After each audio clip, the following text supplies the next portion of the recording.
Hello everyone, and welcome to the very first live broadcast right here at the Joseph A. Symes House.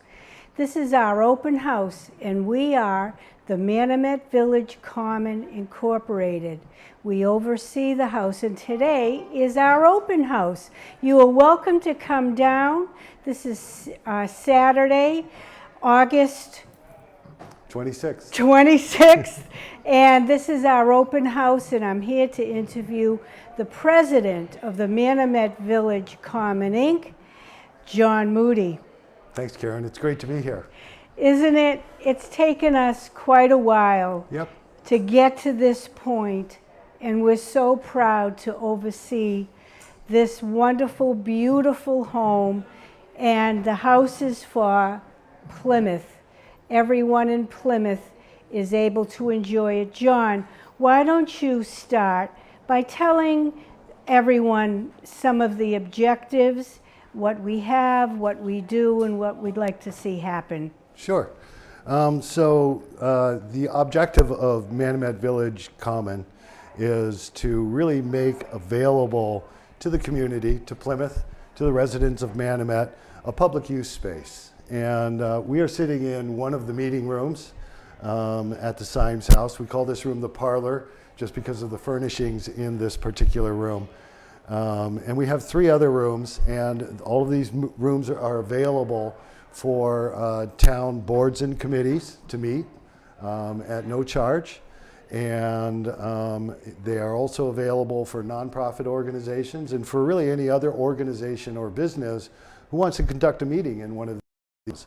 There is a small service fee for nonprofit organizations and a slightly larger service fee for for-profit organizations, but it's a great venue for people to have a meeting and off-site, something away from their regular business environment. Now, there are 3 rooms down here. There's 4. Oh, with the one kitchen. We're in, plus 3 other meeting rooms. Yes, and there's already been meetings conducted here. Correct. We hosted the Manomet Village Steering Committee a couple weeks back. They will be meeting in this house again on August 31st at 6:30 p.m. We had the kickoff meeting for the White House Beach Parking Committee here in this house. There was a meeting last week of some conservation organizations who are looking at their strategy for the 1,500 acres around the Entergy plant. I believe there's one other meeting we've had here at this point. I'm going to have my caucus here. Yep. And I can't wait for that. It'll be quite an honor to have a Precinct 7's caucus here. But also, John, we have apartments, beautiful air-conditioned apartments upstairs on the top floor. Yeah, so the first floor is intended really for that public use space. And on the second floor, we have 4 business suites. I believe they're all spoken for at this point, or at least contingently spoken for. People have expressed an interest in occupying those units. And on the 3rd floor, there are 2 affordable living units that are very nice. Oh, they're very nice. They're fully air-conditioned, heated. They're all 1-bedroom apartments. The bedrooms are a little on the small side. But there's a refrigerator, a stove, brand new. They're fully applianced. They have all of the kitchen appliances, including a dishwasher. And they also have a washer and dryer facility for the residents that live there. It's very well thought out. Now let's go back to the beginning, John. Bill Cohane and the Community Preservation Committee. But the very beginning was town meeting. And I received a phone call, a panicked phone call from Randy Parker stating that this property was going up for sale. We should acquire it for the Plymouth area and for especially Manomet, so they can have a green and to hold functions, and which we will talk about later. It always encompasses town meeting because town meeting has to okay it. Correct. We came to town meeting and I, along with Randy, stood on town meeting floor and asked town meeting members to give Manomet a chance. And they did. Mm-hmm. And from there it went. And John, you pick it up. So first, I guess I have to say we're very grateful for the opportunity to create this unique space in Manomet. So town meeting, I believe it was the spring 2012 town meeting, initially approved the first round of funding to stabilize the exterior of the house and prevent the house from further deterioration. Right.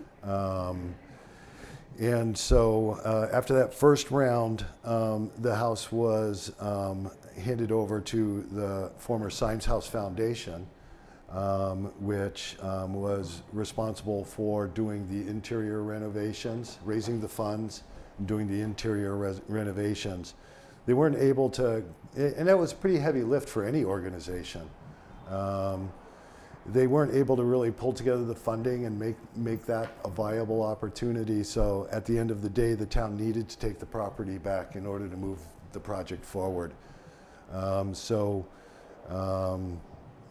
town manager went back to town meeting, or actually the CPC went back to town meeting to request an additional round of funding to do the interior renovations, which are now complete. We signed a property management agreement with the town about 45 days ago on July 14th. And we've been working furiously around here to keep the landscaping in shape, to bring furnishings into the house, Well, and I will get it say, set up. yeah, I will say that it takes a lot of thought that went into this process. This just didn't manufacture itself. No, It did was a lot of hard work by a lot of people. by a lot of people. I know I was with it from the very beginning. And just to make sure that this came to fruition in the proper way. And our group got together, which is not affiliated with the Symes Foundation. Correct. We are the Manomet Village Common Incorporated. We are a nonprofit. And if you'd like to join, we'd love to have you. What is it, John? $20 a person? It's $20 a person or $40 for a household. Yeah. The money helps defray some of the costs around here, but it doesn't go a long ways toward that. Right. You know, what we're really hoping to get from some of our members is some of the work that we need to do around the house. Right. And the support for fundraising activities and that kind of thing. So, because financially speaking, the objective here is to really make this public use facility available at no cost to the town. And Right. The revenue that's generated from the affordable units, the business suites, and from meetings and events here on the first floor cover about 80% of the estimated operating costs for the building. So we'll need to be able to do fundraising, various kinds of activities, either here or at other locations, to raise enough money to make this financially viable. That's why, let's speak to the zoning issue. So one of the things that we are doing is we have placed an article on the fall town meeting warrant to change the zoning for this parcel from, it's currently in a residential zone, and to change it to transitional commercial. Right across the street, we have Manomet Plaza, which is a general commercial zoning. Between here and the 3A, we're just a couple of lots off of the 3A. Between here and the 3A, there are 3 lots. 2 of those lots have home businesses operating out of them today. They do. And then all along the 3A through downtown Manomet, that is all zoned general commercial or highway commercial through there. So we think this is a good place to have a transitional commercial zone. Transitional commercial zoning really allows for a little bit more intensive activity than you're allowed in a residential zone. But it doesn't rise to the level that you would see in a general commercial zone. And that's really what we need here. We need the ability to do some functions out on the village green.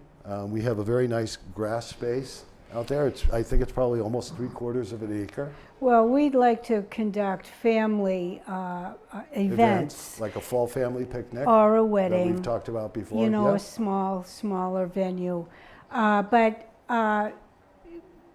across the street, they have a full zoning for commercial. Yep. How many stores over there? And it's a mere, 50 feet away. Yep. So I don't see the problem, but we'll see what happens. We will see what happens. Yeah, and to get it going. But you should come by and see this beautiful house, the wooden floors, the wooden appointments, the doors alone, the windows. It's just a beautiful home. It is. And I'd just like to reference these chairs we're sitting in. Sure. These chairs and the sofa in this room were donated to us back in January. And the woman who donated them was moving out of town, and she thought these would make great furnishings for the Symes house. And I explained to her, well, I don't have control of the Symes house, so I can't guarantee you that that's what will happen. Yeah. But we were a nonprofit organization. I said, we're a nonprofit organization. You can make the donation. Yeah. You still get the tax write-off.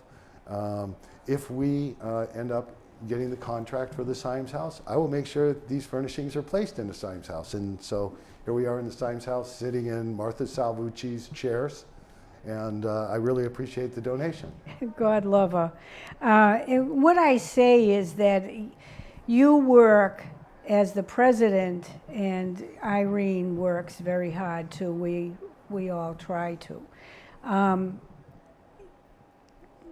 Getting this going, and a lot of thought has gone into it. You wrote the bylaws, and we had to vote on them and discuss them. Yep. And they're very well thought out. A lot of detail went into them. But the main thing is that this is inclusionary. We are including all of Plymouth to enjoy the grounds, the house, and because it's yours. Correct. Our perspective for what will happen on the village green is it becomes sort of passive recreational use. I would really love to get a couple of picnic tables to put out on the green so that people can just come here and have a family picnic out on the green here by the house.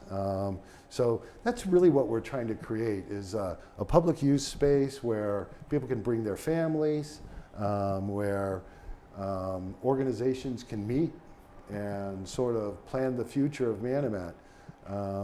Back to the zoning change, just real quickly, I think one of the great advantages to Manomet of this facility, particularly if we receive the zoning change, which is going to allow us to have functions such as weddings, baby showers, that kind of thing, is there is some evidence that suggests that when an event like that is held at a facility like this, that the local businesses all receive an uptake in revenue as a result of that. People come here to an event, they go across the street, they run to the store, they visit Stoll's, or they get their nails done at the parlor across the street, all sorts of stuff like that. So it helps build the local economy here in Manomet, which I think is really important. In the community, it is. It's a wonderful little community. I mean, the beach, originally, when the Symes house was first built, this was all sand. It was all sand, and Joseph A. Symes' property stretched from the 3A all the way to the coast. Yes, no trees, just water and dunes. Now, as you can, those of that know, the houses, they go all the way down, and if you get on top of the house where the The Widow's Walk. The Widow's Walk is. Yeah. You can see, I was told, Provincetown on a clear day, but in the winter you can actually see Whitehorse Beach. Yep. And it's We were up quite there- a view. We were up there a little bit earlier today. We were able to see P-Town. Yeah. So it's a fairly clear day out there. Yeah. And it's a beautiful view.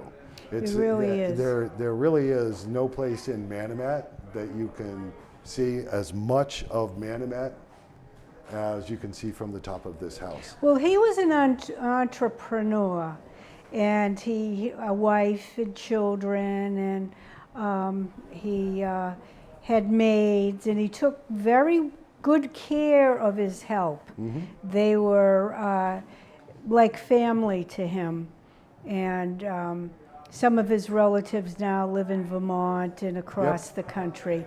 But it's pronounced Symes, and that's how we pronounce it. And We pronounce it just like we pronounce dime, line. yeah, Okay. it's Symes. Yep. And we're very proud and happy to be here to service the community.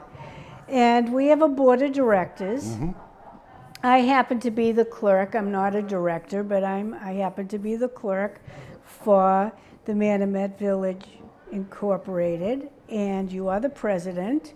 And we have a few other members, board members, but we have a large membership, which constitutes a lot of town meeting members. Yeah, it does. I wouldn't classify our membership as large. We do have, probably after today, we probably have close to 80 or 90 members. I think it's about 90. But I would really like to see a lot more members than that. Oh, so would know. I. But I mean 90 members that live here, Yep, that want to be involved. yep. These are people that live in another state, although if they wanted to be, they could. But it cuts across Plymouth. Yes, It's it does. not just Manomet. Yes, it does. We have members that live in North Plymouth. We have members that live in Cedarville. We have members that live in West Plymouth. Yep. So there are a lot of people around town who understand how valuable an asset like this really is. Yeah. Particularly to Manomet Village, but to all of Plymouth in general. And Selectman John Mahoney has been very, very good to the concept and has stayed a supporter, and I thank him for that. Yep. And the same would go for our chair of the select board, Ken Tavares. Yes. Very happy and very grateful, appreciative to them. So, and a lot of people in town hall made this happen. Our town manager. Yep, Melissa has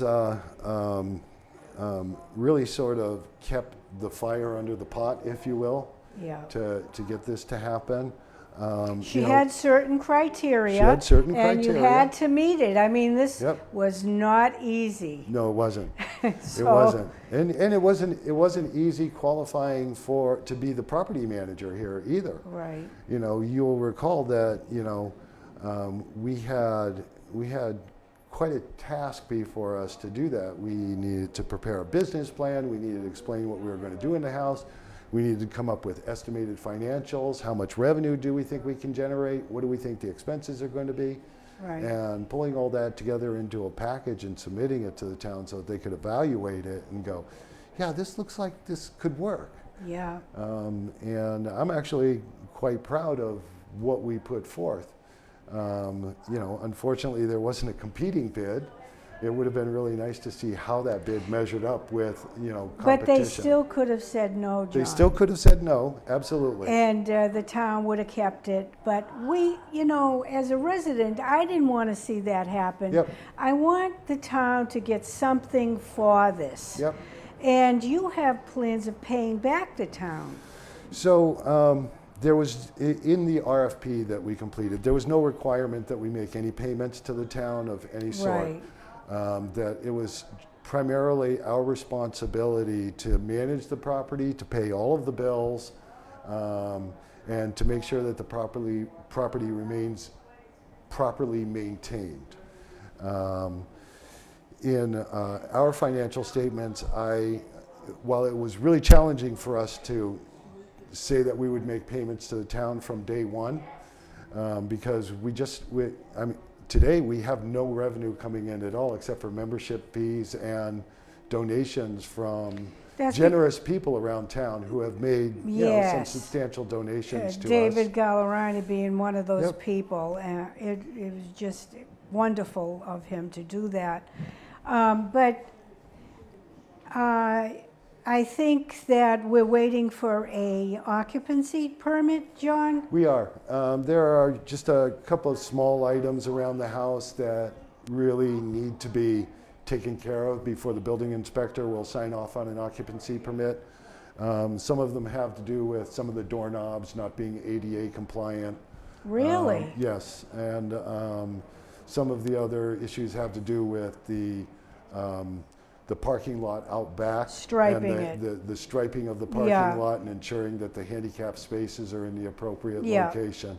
So there's just a couple of small items like that that need to be taken care of.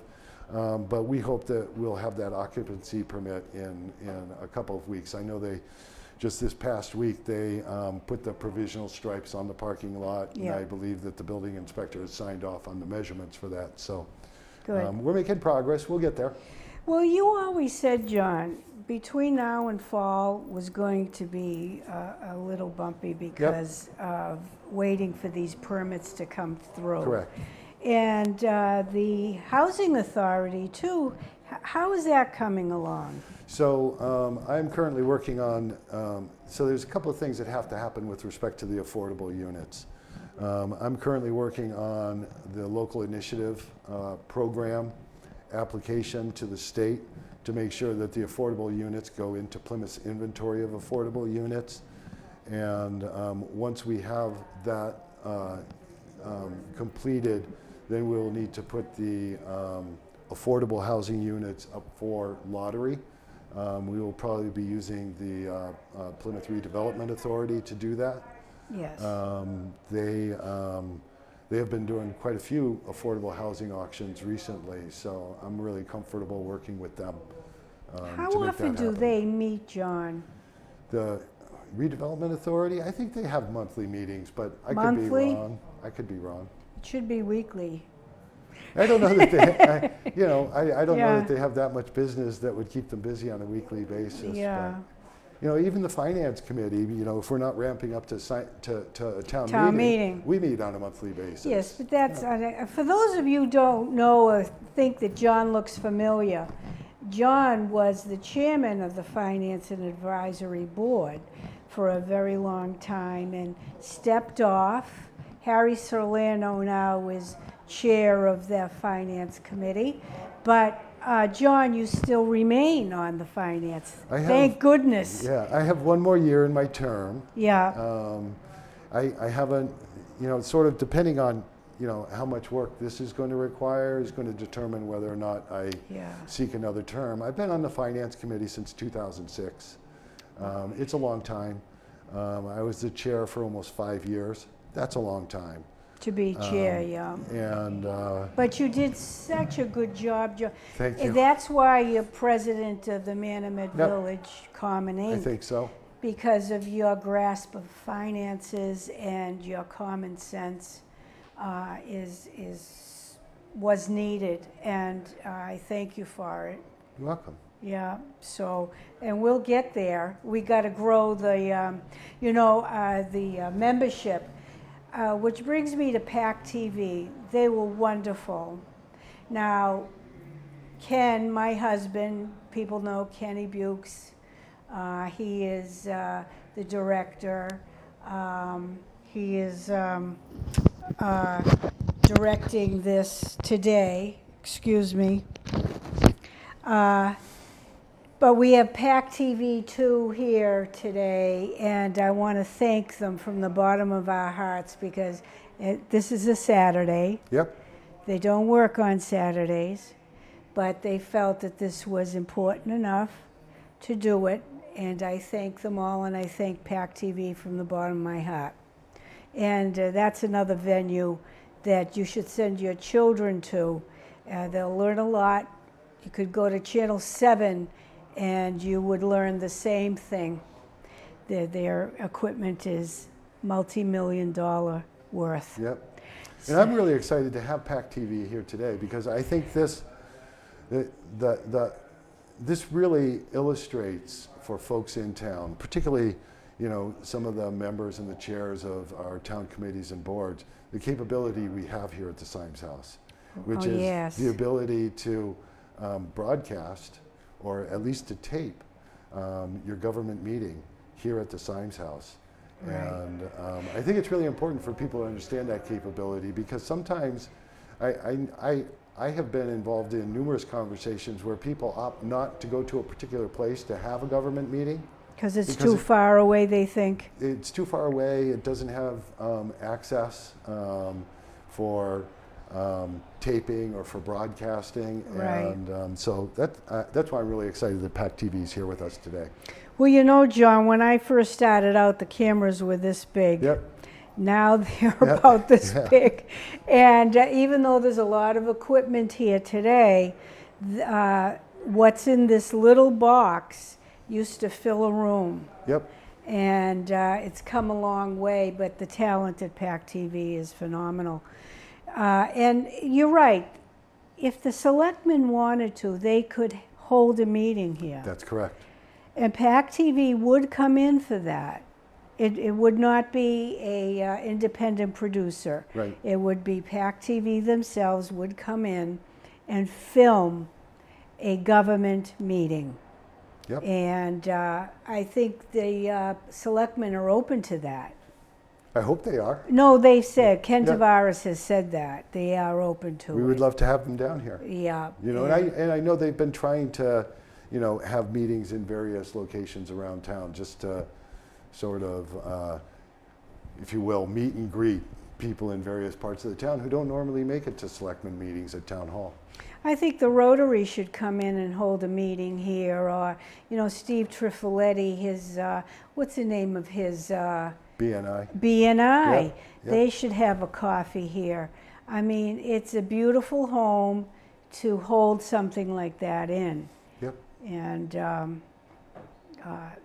the school has been so good to us, John. So, so I mentioned the furnishings we have here in this room. Furnishings throughout most of the rest of the house we acquired from the Plymouth Public Schools.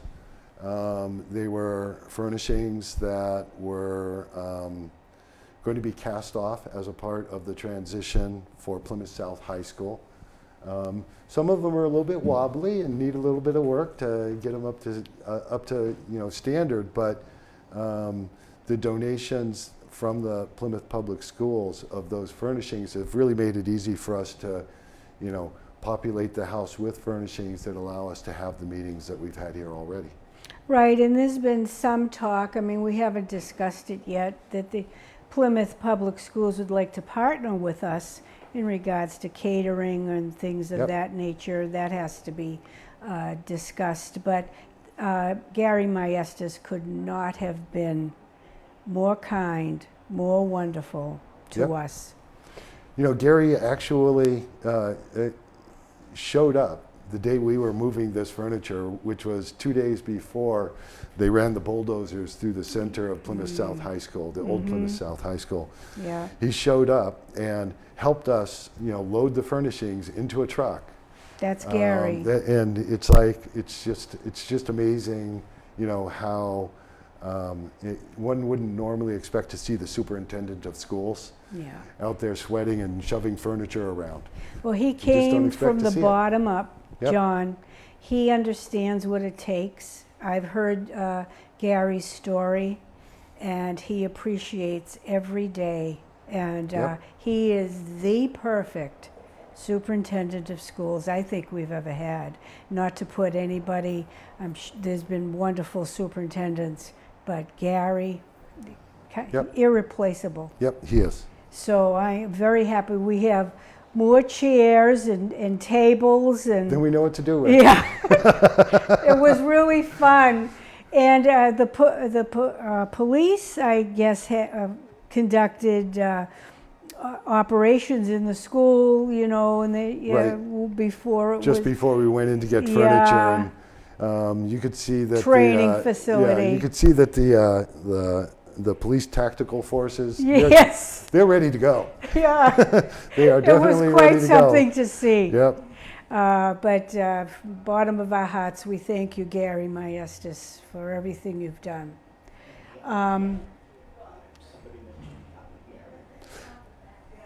So, you know, along with Gary Maestas, Gary Costin, the business manager, was also very helpful in arranging for us to actually acquire the furniture. And he's the person I'll need to follow up with. Okay. As far as getting the culinary arts program, the opportunity to be a caterer here at the Symes House. So Gary also has been very helpful. And you know, in my years on the finance committee, I've always found Gary Costin to be a very knowledgeable and a very helpful individual. We have some people showing up. Nice to see you, Steve Lyden. Nice to see you. It's a beautiful house. Yes, it is. Thank you.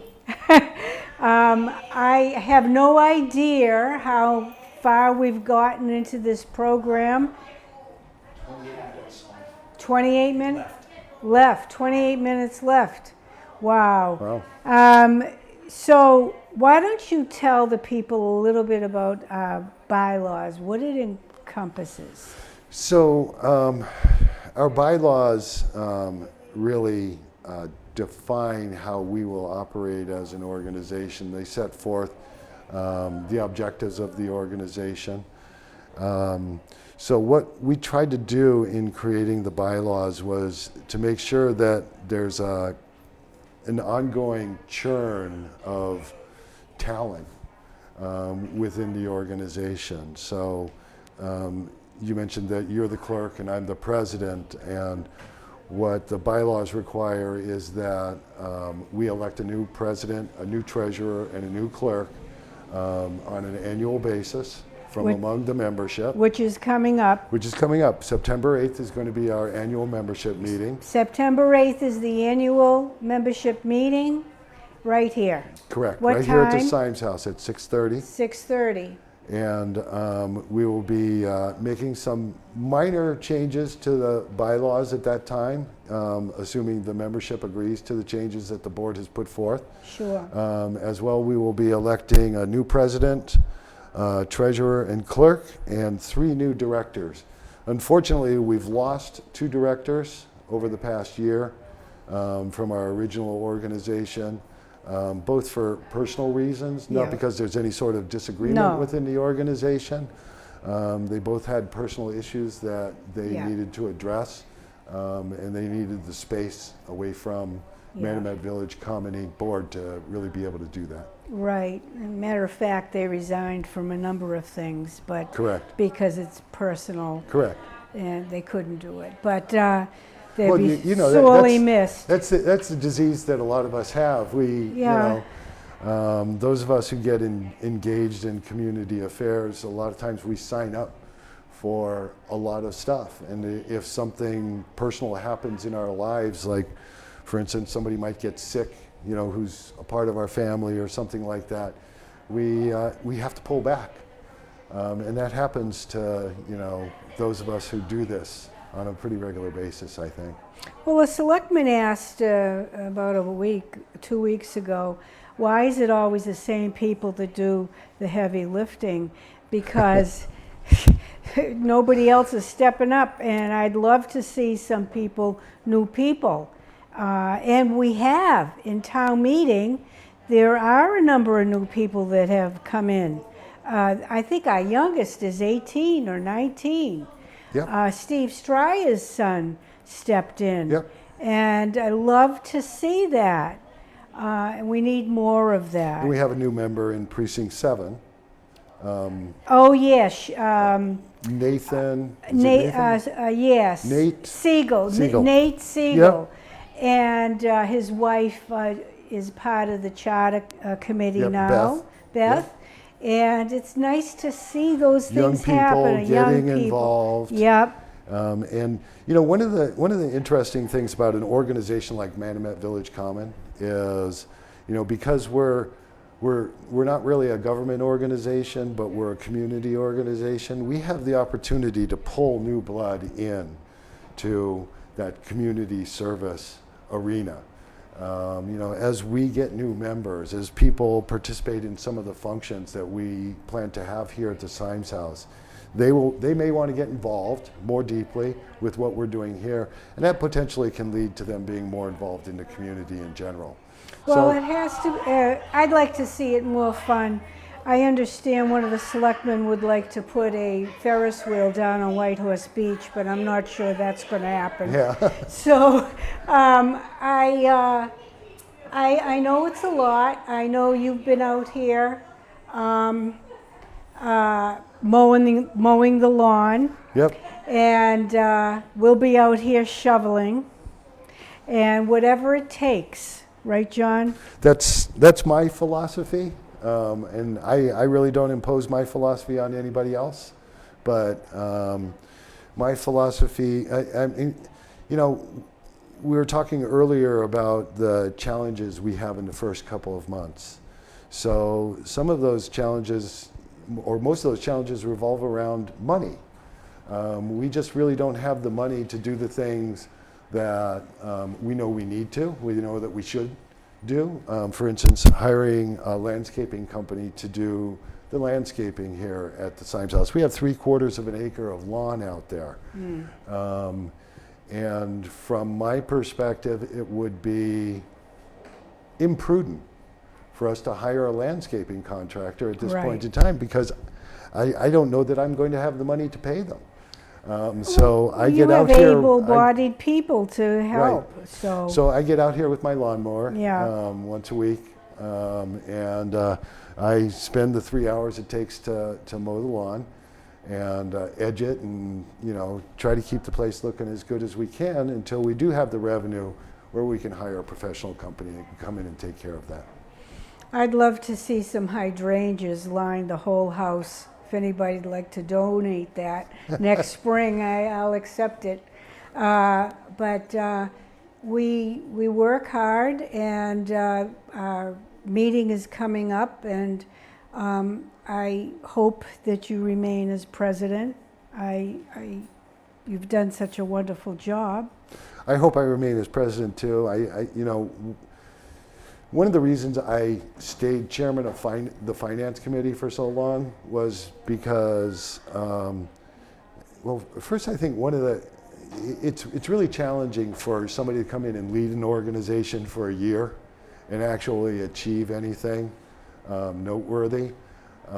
So I would really appreciate the opportunity to serve another term as president, so that we can really bring this to, it's not closure, but sort of finalize what we're trying to do here, and get it to materialize in a very real way. To me, that's really important, is to make sure that we get this set and operating. Well, just like chairman of the finance committee, you conduct your life that way. I see you do that in everything you do. You're a AA personality like me, and that sometimes can be tiring, but you know, it has to be done. It has to be done. Another person that's helped us is Lee Hartman. Lee Hartman. Yep. He's been very good guidance, and of course Bill Cohane. You know, one can never say enough about the work that Bill does around town, not just for the Symes House. And it's all free. But just what he does around town. Yeah. We had the opportunity, Bill showed up here earlier today with his mother. With his mother. We had the opportunity to meet Bill's mother, and it was, she kept pointing out that, yeah, Bill's really good at, you know, making things happen with other people's money. But well, you know, there's something to that, John. I can raise money for other people. Yep. I can't do it for me. Yep. I'm really shy when it comes to that for me.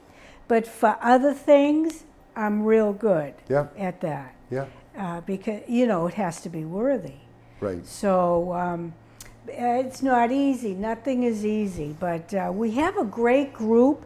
We have a lot of interested parties.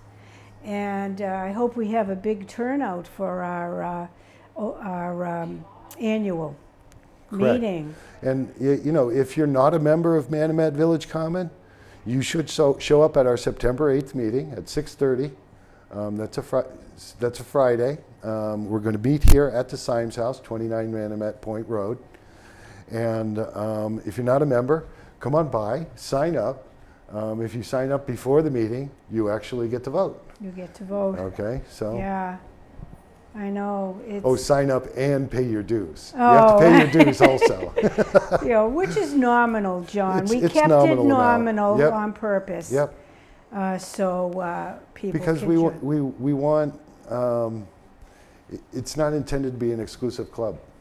right. You know, my ideal would be to see every resident in Manomet as a member.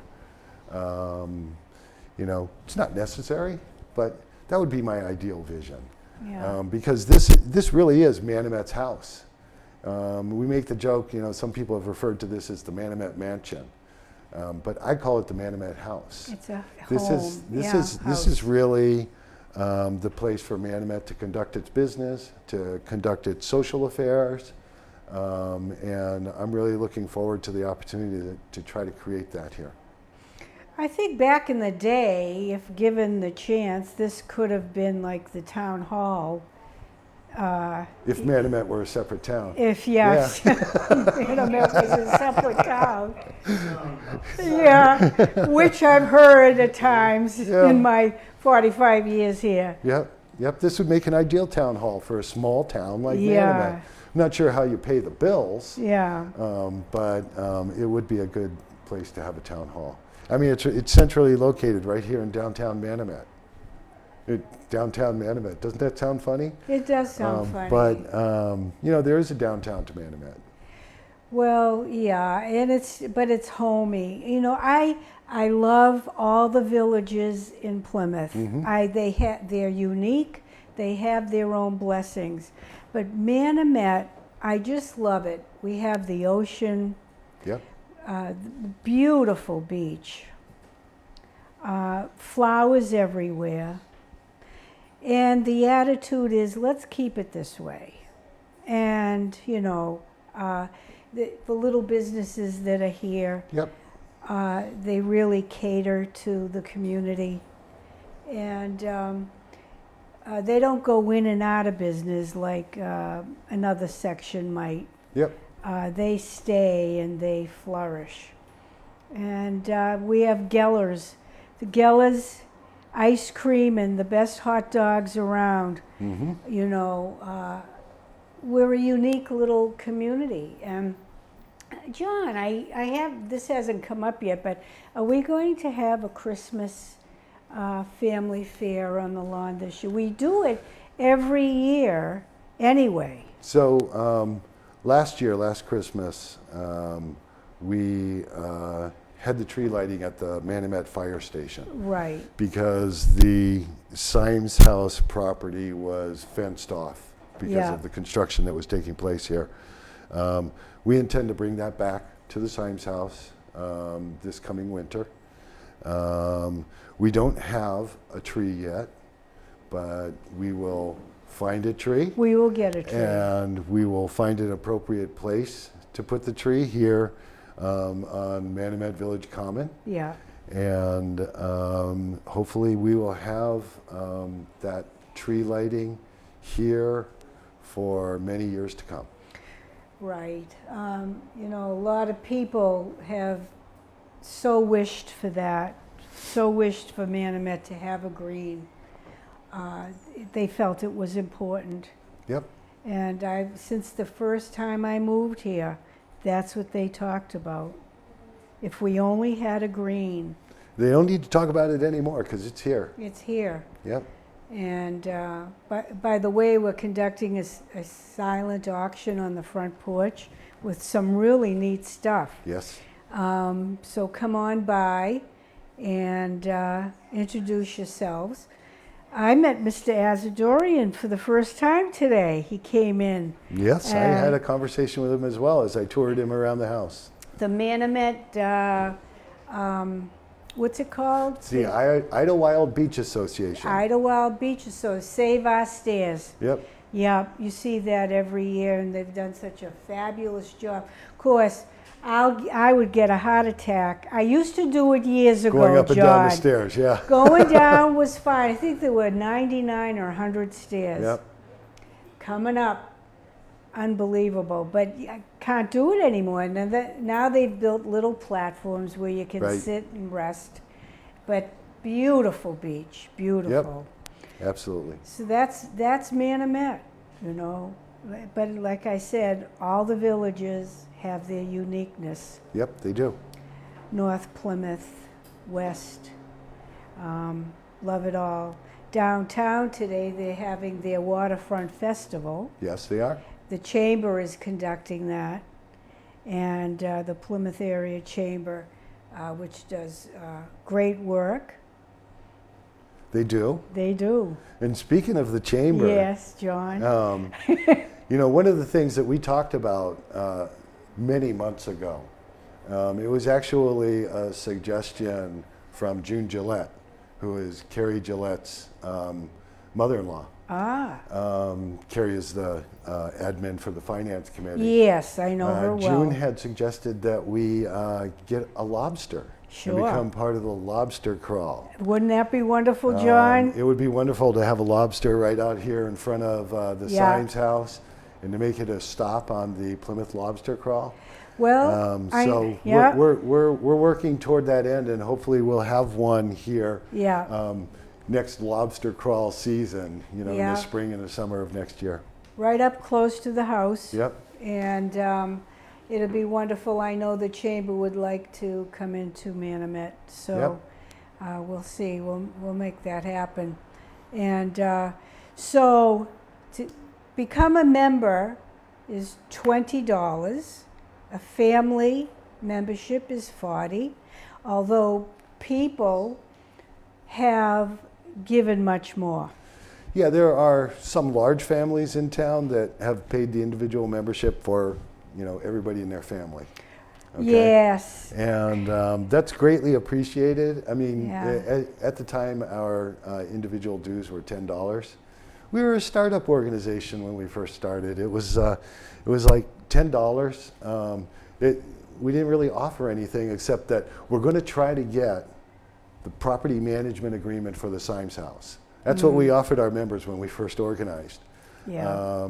So once we were fairly certain we were going to have that property management agreement, we did up the dues to $20 per individual and Which is- $40 per yeah, household, still which low. is still a very reasonable Yeah. amount of money. But it is, and it's only a modest part of our financial plan. But, Oh, very modest, yeah. And some of the things that the board of directors is going to do over the coming year is we're going to start identifying benefits for our members. You know, and I could throw a bunch of ideas out right here that might be benefits for our members, but I think it'd be kind of premature to do so. We haven't, yeah. But the board needs to have those conversations about creating some benefits for membership in Manomet Village Common. That'd be great, John. I can't wait for that. And I can't wait to go out and scout for a tree. Yep. Yep.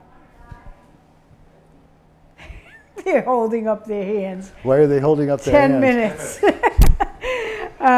So what else would you like to talk about, John? It's just an exciting venture. And we got somebody to property manage. Yeah, Plymouth Area Property Management. We haven't finalized the contract with them formally yet, which is run by Ethan Cusman. Yeah.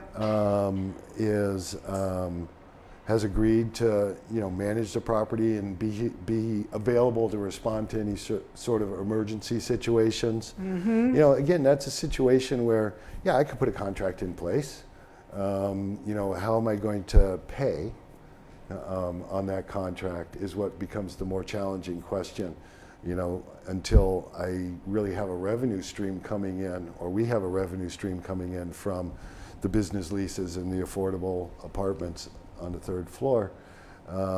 So it's really challenging for us to identify the things that we can do because we can afford to pay them, versus those things that we need to put off for a little while until we can afford them. One of the things that we had to do was insure this property.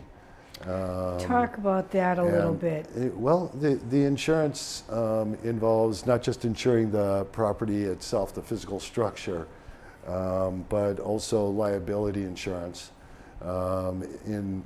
For a public space, you have people coming and going, and there's always a liability risk associated with that. So our annual insurance premium is something north of $12,000 a year.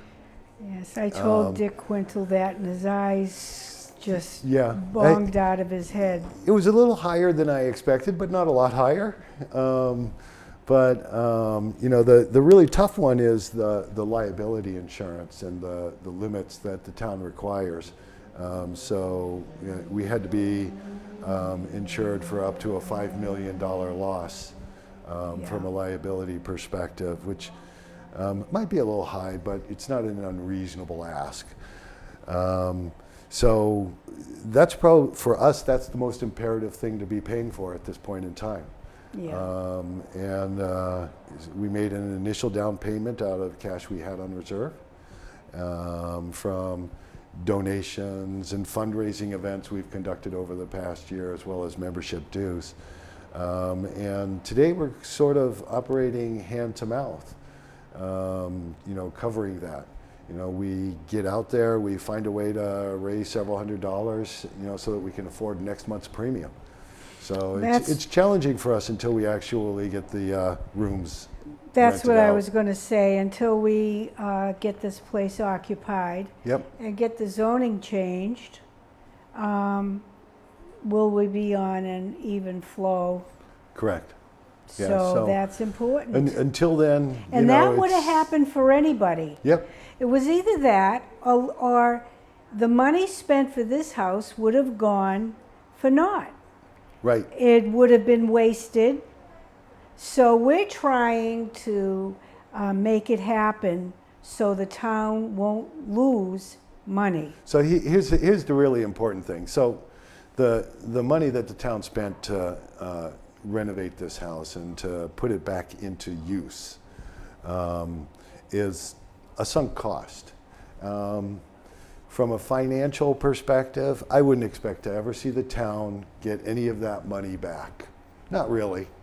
It's such a substantial sum that, for this house to generate any revenue that's going to actually offset that sunk cost is really an irrational expectation. So from my perspective, and I think the perspective of most of the board members, we take it very seriously, the responsibility that we've undertaken, which is that the town has spent a lot of money to put this property back into use. And it's our responsibility to make this property work, okay? To figure out ways to make sure that all the bills can be paid around here, that it becomes, I guess financially viable is the term I would use. We're not looking to make a profit here. No, this is not about a profit. Nobody's being profitable paid. Business. I don't get paid. Nobody on the board gets paid. This is about covering the operating expenses for this building, which amount to between $80,000 and $90,000 a year. So the rents account for about 80% of that. The functions and events that we would conduct out on the lawn or here, as well as any fundraising events, are intended to provide the extra 20%. That's why the zoning change is really important to us, because with the inability to conduct some of those kinds of events, this is not really a self-sustaining enterprise. And so it's really important to have that zoning change, or at least have some mechanism that allows us to conduct those kinds of events here. We recognize we're in a residential neighborhood. We recognize that there are limitations on how much noise we can make at what times of the day and all of those things. We wouldn't take advantage. We recognize that there are limitations to Old Colony Drive, which is a dirt road that runs around the back of the Symes house. You know, I set up between yesterday and today, I shaved the lawn down in the parking area that was built in when the renovations were done here. Oh. So that we can actually use the parking space on the front lawn that it was developed for. So, and I think we can put, you know, somewhere, you know, 16, 20 cars out there on the front lawn. On the lawn. And then we have 9 spaces plus 2 handicap spaces out back. But the primary parking area for the Symes house is really the front lawn area. And you enter it off of Old Colony Drive. It's like 20 feet just off of Manomet Point Road. You turn right onto Old Colony Drive and immediate left onto the lawn. And temporarily they're staked out with little orange flags so you know where the parking area is. But it's really important that people recognize that we don't want to have a lot of traffic going around Old Colony Drive. There are people that live there. It's a very narrow road. It's a dirt road. And we just don't, we don't want to disturb the neighbors. We want to be respectful. We want to be good respectful. neighbors. Yes, we want to be good neighbors. Matter of fact, aren't we going to have a little tea or something for the neighbors? Well, we are. We're going to have a meeting to talk about the zoning change. Yeah. I wanted to try to schedule that meeting before I present the article to the Manomet Village Steering Committee, but that comes up on the 31st of August. Yeah. So we're out of time. We don't really have time to have that before the Manomet Village Steering Committee, but I do want to have that conversation with the local residents between the time we present to the Manomet Village Steering Committee and the time we present to the Planning Board. So I'll be presenting to the Planning Board on September 11th. We present, and I say we present because somebody other than myself has to present to the Advisory and Finance Committee, just due to conflict of interest rules. We need to present to the Advisory and Finance Committee on September 19th, and we will be presenting, oh no, that's September 19th is the Board of Selectmen. I was wondering, Okay. yes, Board of Selectmen. And then the Advisory and Finance Committee presentation is on September 20th. So Kenny would have to excuse himself, wouldn't he? Kenny would probably have to excuse himself, yes. Since he's the chair of the planning board. Yep. But this has been a wonderful endeavor. We don't want it to fail. Please come to the Manomet Village Common Inc. Sign up. We also have a Facebook page, Manomet Village Common Inc. on Facebook. Very nominal fee. You'll enjoy it. You'll be able to use it. And we thank you for tuning in. And I thank you, John, for everything you've done. Thank you. It's my pleasure to do it. It's you know, I love this house, and I'm just really looking forward to what we can do with it. And I want to thank PAC TV for being here today at the Joseph A. Symes house right here on Point Road. Thank you so much for tuning in. This is Karen Buke saying goodbye. Bye. That was very good, John. Thank you.